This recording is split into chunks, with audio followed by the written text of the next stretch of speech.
I'm getting so tired. I'm getting so.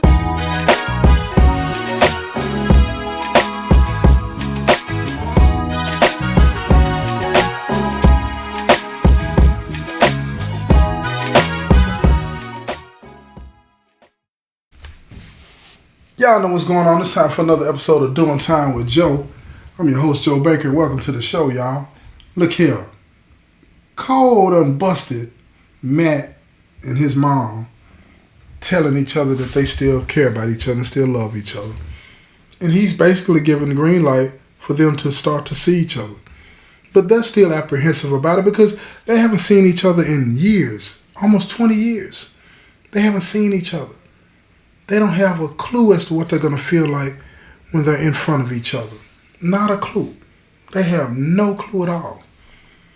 So she talks to the warden and she works it out with the warden to get a special visit. He doesn't agree to let her get on Matt's list yet. He wants to see how this thing plays out because their concern right now is not Matt or Eve, it's Cole. He's the child here, the son rather. They want to make sure he's okay. So they get a special visit. So Cole, Matt, and Eve are in visit. And they're talking, trying to enjoy each other, but it's very, very awkward. Very awkward. So Cole, he just said, he said, so, what did you and Dad get to fighting about?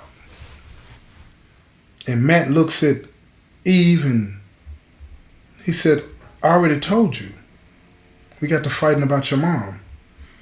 He said, but what happened? And his mom, Eve, said, that's not going to be discussed. I was doing some things I had no business, and I got caught. He said, Mom, I'd have never thought. And she said, I was a kid. And Matt said, don't talk to your mom like that. And Cole started laughing. He said, that sounds like some Dad would have said. So Eve reached over and she grabbed Cole's hand. She said, it does sound like what he would have said. She said, you know, they're a lot alike. And Cole told her, he said, I can tell. I can tell. Now, Matt is sitting there. He doesn't want to say anything because he doesn't know what to say and he doesn't want to ruin the moment. But he's starting to see that Randy was really a good dude. And they had a good thing going, a good family. So he says to Cole and to Eve, he said, look, I would love for this to continue, but I don't want to come between you and the memories that you have of your dad and your husband. And because you got to admit this is weird. This is awkward. This is something that you can't make this stuff up. And she looked at him, she said, none of this was planned, none of this was intended, but circumstances happen, and after things happen, then certain things are meant to be. And she said, I'm not asking you to be my husband. I'm not asking you to replace my husband. I'm not asking for that at all. I just want to be your friend. And if it leads to more than that, then fine. And if it doesn't, then that's okay too. Because I truly do still love you. And I'm not trying to do this to make up for hurting you or anything like that. I was grown. I'm grown now. I was a kid then. I forgive myself for that. There's nothing that you could say or nothing that anybody could say to make me feel that I'm the sum total of what I did back in the day. Because I don't. I know that was wrong. But that didn't define me. Because I went on to become a beautiful, strong woman with a beautiful child. And had a beautiful husband and still have a great life because of him. And I'm not that person that I was. And I would love to share with you the person that I am. And he looked at her. Now look, you know, you've been locked up in the penitentiary for a long time. And the extent of your conversation is what's up, my nigga, and all this and that, and what the police is doing, and what's for child. See, your social skills get rusty. You feel what I'm saying? They get rusty. You in here reading hood books and all that old kind of stuff, and the most intellectual conversation that you might get is watching a show on public television or something like that. Because most people in here, look here, I'm telling you now, most people in here, you're going to have a hard time getting a conversation that's beyond the second or third grade level. That's just the facts. So he's sitting there, he didn't even really know what to say. He didn't know what to say because she came with him with some stuff that was real strong, straight from the heart. And he looked at her and he said, I feel the same way. I don't know what it is that I expected. He said, but I remember when I saw your letter that you wrote your son. And she said, my letter? So he explained to her how he went snooping and got the letter, and then went back and dug up the letter that she wrote him years ago. And she said, you still kept that letter? He's like, yeah, that's the only thing I had of you. It's the only thing. And that did something to her.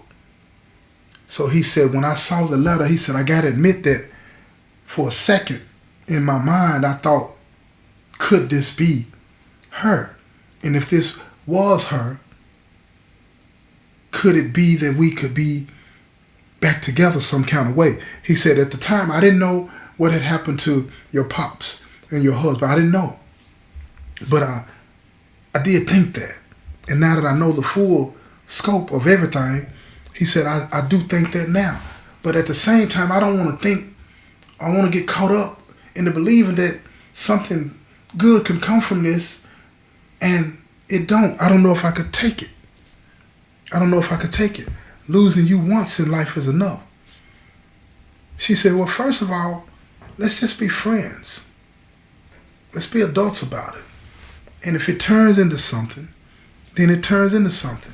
And if it don't, you won't lose me anyway because you got a friend for life. You got a friend for life. I'll always be there for you. In here and out there. No matter what. And he looked at her and teared up. And Cole is sitting there, he's watching. And he says, let me go to the vending machine, let y'all talk. So Cole gets up and he walks to the vending machine real slow. And they sit there and they continue to talk. And he tells her, he said, I never thought that I would see you again. I never thought that I would see you again. I'm so happy that you're here now, and whatever piece of you that I can have, I'll take it. I'll take it. And I want you to know how sorry I am for what I did. And she said, you don't have to keep apologizing for that. She said, I just want you to forgive yourself. And let's move on. She said, my husband would have wanted that. And he said, how do you think his family's going to respond and react to this? She said, I don't know. But she said, this is my life. And I make the decisions on my life based on what's good for me and my son, not what's good for somebody else. And she said, can you handle that? And he looked at her, he said, same old Eve. And she said, you bet that, but I'm more mature. He said, I can tell.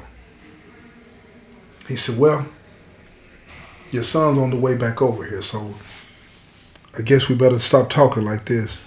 She said, he's the one that's pushing this. I can tell. He wants me to be happy.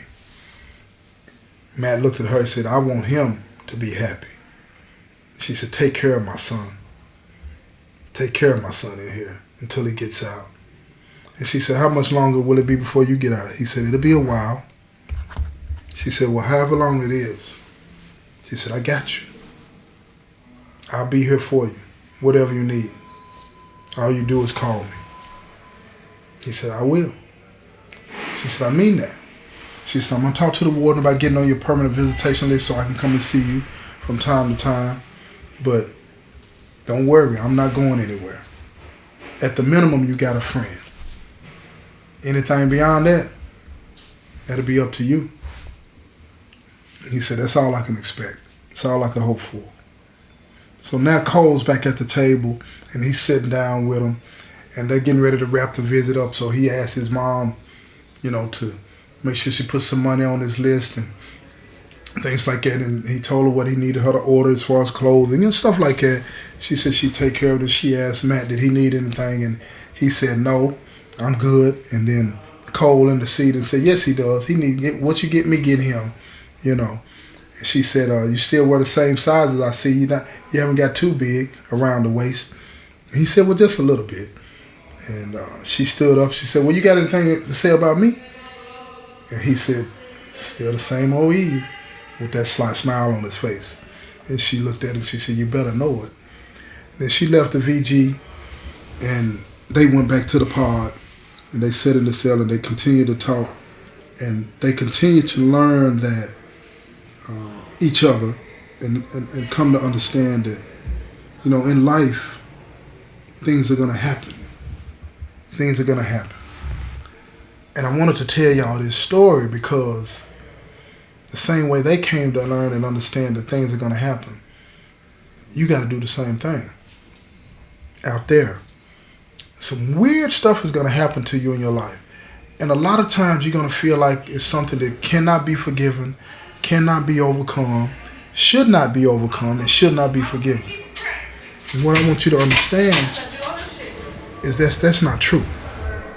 It's not true at all. Anything that you endure in life, bad, is something that you can move beyond.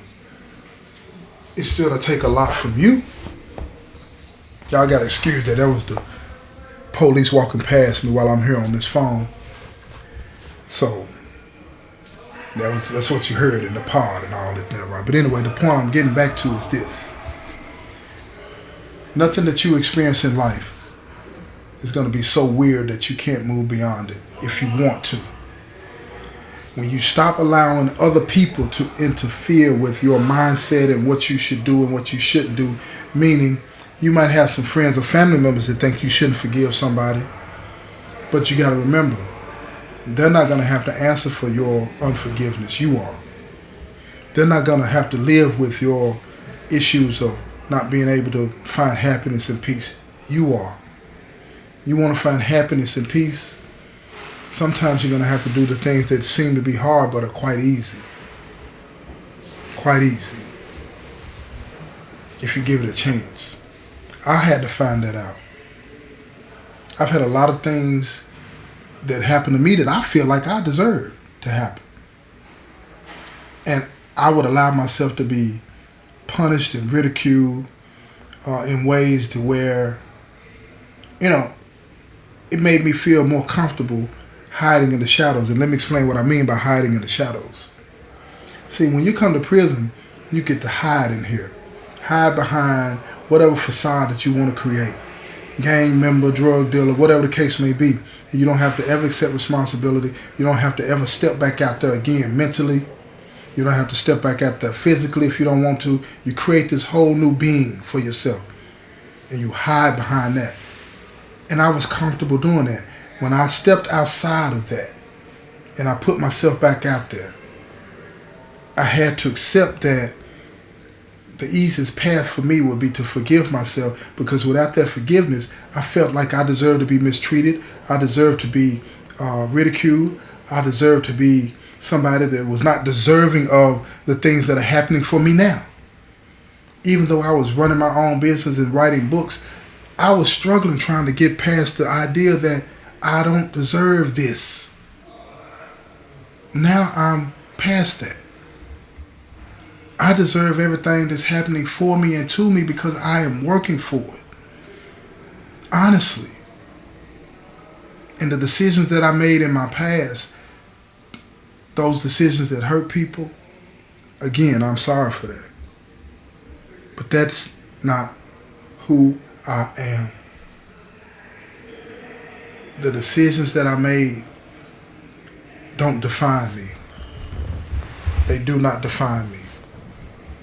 And you cannot let those bad decisions that you make define you either. You have to learn to forgive yourself and move beyond them. Because if you don't, you're going to be in a prison worse than the prison that I'm in. I'm in a physical prison. A mental prison is way more worse. Remember that. This has been another episode of Doing Time with Joe. I'm your host, Joe Baker, and I say peace, y'all.